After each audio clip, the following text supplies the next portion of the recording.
Zechariah. He was a nice person. He was a decent person. He was very smart.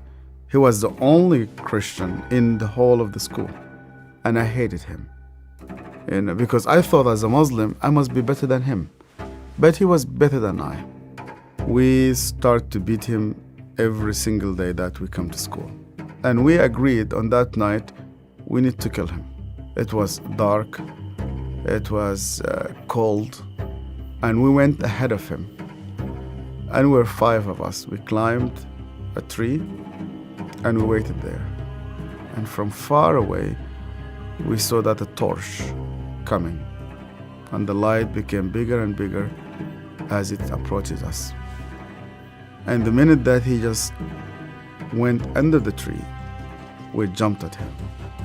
He was crying, he was screaming, he was shouting. We broke his arm, we broke his leg. He started to bleed.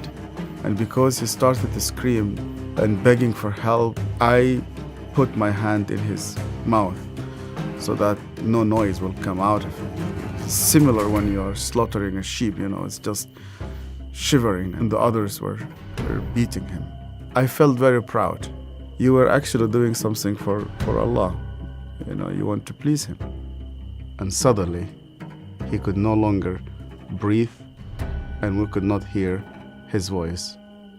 We left him in the wood between life and death. We went back, you wash yourself, and you pray. And Zechariah never came back.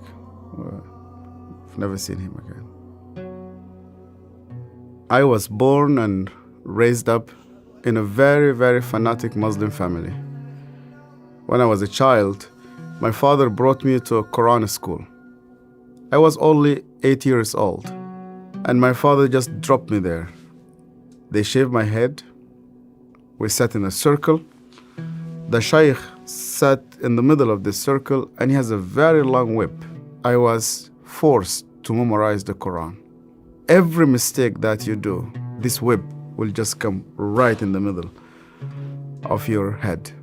You're not allowed to cry, because in our culture they tell you men never cry.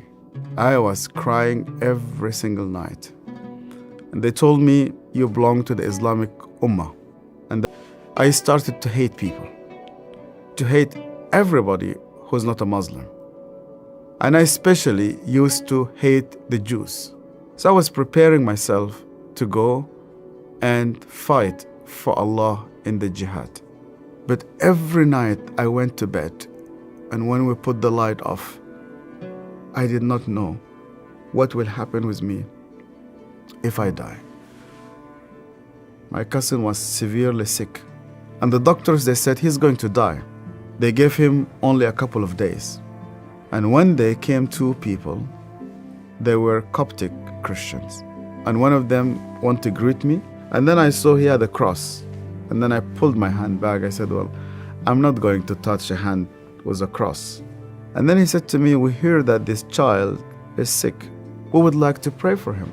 And only out of politeness, I told them, okay. And they started to speak to God like a person that he speaks to his friend. They said, God, please heal this child.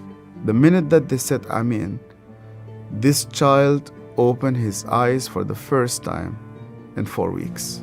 He started to move his hands. He started to speak. He sat down in his bed and he started to walk.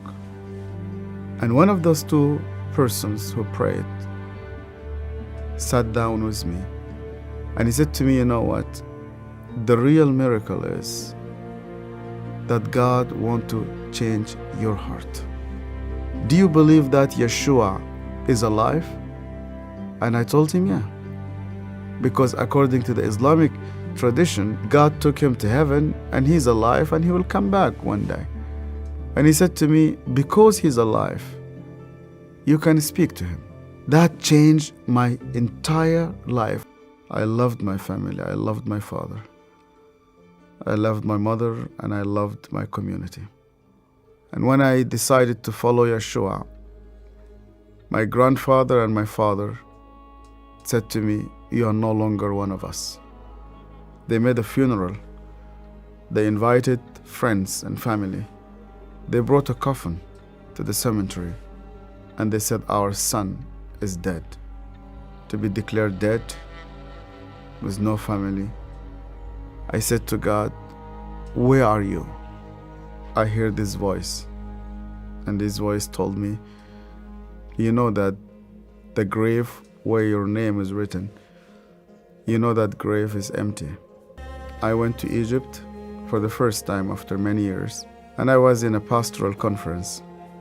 And one of the Sudanese pastors came to me, it's an elderly man, gray hair, started to speak to me, and he asked me, "Where did you come from?"